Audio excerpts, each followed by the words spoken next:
Audio Jungle.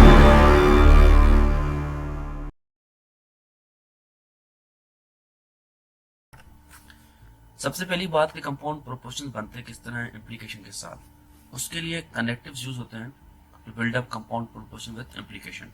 मतलब देखें इस तरह, अब ये और एक कनेक्टिव है एंड एक कनेक्टिव है, वो ये इम्प्लीकेशन है।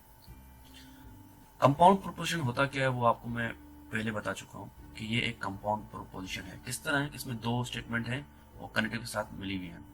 जैसा कि मैंने आपको इसके लिए एग्जांपल दिया था कि it is Sunday and it is holiday. दो स्टेटमेंट कह दी और बीच में एंड डाल दिया तो दोनों क्या हो गई, मिल गई। ये मिल के एक बात बन गई बड़ी, तो इसे कंपाउंड प्रोपोर्शन कहते हैं। तो इसमें दो कंपाउंड प्रोपोर्शन है और विद इम्प्लीकेशन। और इम्प्लीकेशन क्या थी? इम्प्लीकेशन ये थी कि एक बात दूसरी बात पे कंडीशन करती है। मतलब कि अगर ऐसा होगा तो फिर ऐसा होगा, इफ देन। तो इसमें क्या हो रहा है कि ये कंपाउंड प्रोपोर्शन होगा तो फिर ये कंपाउंड प्रोपोर्शन होगा, इफ देन। तो इन दोनों की कंडीशन है। अब ये कहलाती है कंपाउंड प्रोपोर्शन विद इम्प्लीकेशन। अब ये असल चीज जो हमारे काम की होगी, जो हम करते हैं पढ़ने के टाइम, तो ये होता है कि हम इसको साबित करते हैं कि आखिर ये चीज वाकई ऐसा है कि नहीं है। तो हम इसकी ट्रुथ टेबल बनाते हैं साबित करने के लिए। तो construct the truth table of the compound proposition. क्योंकि अगर हम ये नहीं करेंगे तो हमें पता कैसे चलेगा कि ये जो बात कही गई है, ये जो स्टेटमेंट पेश की गई है, क्या ये सच है। तो इसको साबित करने के लिए हम क्या करते हैं, टेबल बनाते हैं। तो कब कब सच होगी ये स्टेटमेंट हमें पता चल जाएगा उससे। तो हम उस हिसाब से वो ट्रुथ वैल्यूज रखेंगे, उस टाइम वो साबित होगी सच। तो उसके लिए टेबल बनाने के लिए क्या होता है मेथड? सबसे पहले बनाते हैं टेबल। टेबल बना दिया, उसका हम टाइटल लिखते हैं, जो टाइटल होगा ट्रुथ टेबल ऑफ पी और negation of Q implies P and Q. ये ट्रुथ टेबल बन गई हमारी। अब दूसरा काम सबसे पहले ये होता है कि इसमें कितनी स्टेटमेंट्स हैं, हम उसके कॉलम्स बनाते हैं। इसमें कितनी स्टेटमेंट? दो। तो हम पी एंड क्यू का दो कॉलम बनाएंगे। अगर जितनी कॉलम्स होते हैं हम उतनी स्टेटमेंट के कॉलम्स बनाते जाते हैं। इसमें सिर्फ दो थी तो हमने दो बना दिए कॉलम पी एंड क्यू के। अब उसके बाद कितनी वैल्यूज हम सपोज करें, मतलब कितनी रोज बनेगी हमारी नीचे, वो डिपेंड करता है एक फार्मूले पे। वो ये है फार्मूला, एन की पावर टू की पावर एन। मतलब एन करता है नंबर ऑफ स्टेटमेंट्स। इसमें दो थी तो हम क्या करेंगे, टू की पावर टू। कितने होंगे? फोर। अब हमारे पास फोर रोज बनेंगे, मतलब फोर ट्रुथ वैल्यूज हम सपोज करेंगे। तो सबसे पहले ये बात हो गई कि हमें नीचे कॉलम्स रोज कितनी बनानी है? फोर। तो हम फोर रोज बना देंगे। अब हम सपोज करेंगे वैल्यूज यहाँ पे, कभी ये ट्रू कभी ये फॉल्स, कभी ये true false true false true true false false. अब आपका सवाल होगा कि यहाँ पे मैंने एक बार सपोज की ट्रू, दूसरी बार यहाँ पे फॉल्स, फिर ट्रू फॉल्स, यहाँ पे दो बार, फिर यहाँ दो बार फॉल्स।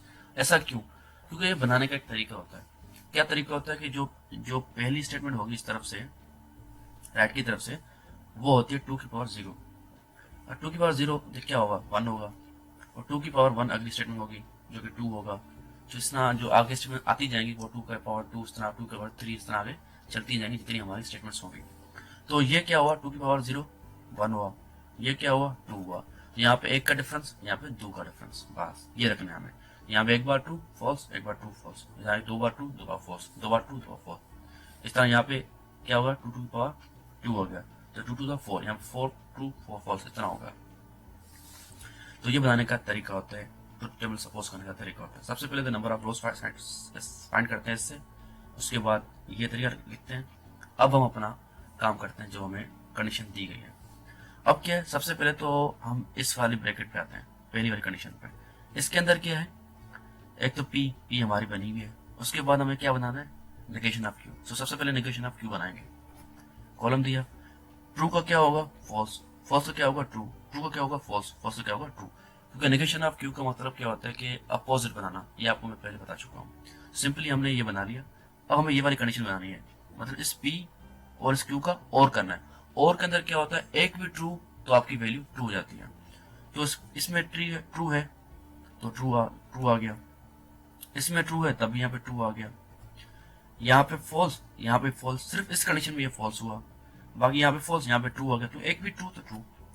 तो ये हमारी ये वाली कंडीशन बन गई। अब हम ये बनाएंगे सबसे पहले, उसके बाद दोनों की इंप्लीकेशन होगी। तो इसका कॉलम बना है ये P and Q, P and Q. तो इसमें क्या होता है कि इसमें एक भी फॉल्स तब फॉल्स, माना हर बार ट्रू,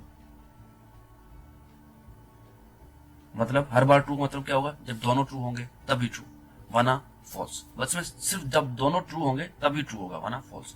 तो इसमें दोनों ट्रू थे तो ट्रू हो गई, इसमें एक फॉल्स आ गया, मैंने कहा ना एक भी फॉल्स तो फॉल्स, तो इसमें एक फॉल्स आ गया तो फॉल्स, इसमें फॉल्स आ गया तो फॉल्स, इसमें भी फॉल्स आ गया तो फॉल्स। सिर्फ एक ही कंडीशन में ट्रू, जब दोनों ट्रू थे, एक भी फॉल्स तो फॉल्स, भाई दोनों ट्रू होंगे तो ट्रू। ये हो गया। अब दोनों बन गई, अब दोनों की इम्प्लीकेशन करनी है, कॉलम बना दिया। इम्प्लीकेशन करने के लिए मैंने आपको बताया था जब ये होगा तो ये होगा, तो उसके लिए क्या है, ट्रू पे ट्रू, मतलब ये बात मैंने कही थी तो ये होगा, तो साबित हो गई, सच सी बात है। अगर मैं इलेक्ट हो गया तो मैं चेंज टैक्सेस कम कर दूंगा, बात साबित हो गई। मैं इलेक्ट हो गया लेकिन मैंने टैक्सेस कम नहीं किए तो ये बात गलत हो गई, तो ये फॉल्स। मैं इलेक्ट भी नहीं हुआ, चेंजिंग भी कम नहीं किए, मतलब मेरी स्टेटमेंट हुई नहीं, तो ये भी ट्रू। मैं इलेक्ट हुआ लेकिन मैंने टैक्सेस कम नहीं किए, तब ये बात गलत। तो ये एप्लीकेशन का तरीका था जो मैं आपको पहले समझा चुका था, बस हमने वही किए हैं। स्टेटमेंट हमारी बारी 2 बार गई थी, बस इस तरह हमारी ट्रुथ टेबल बनती है कंपाउंड प्रोपोर्शन विद एप्लीकेशन के साथ। Thank you and yes, don't forget to subscribe.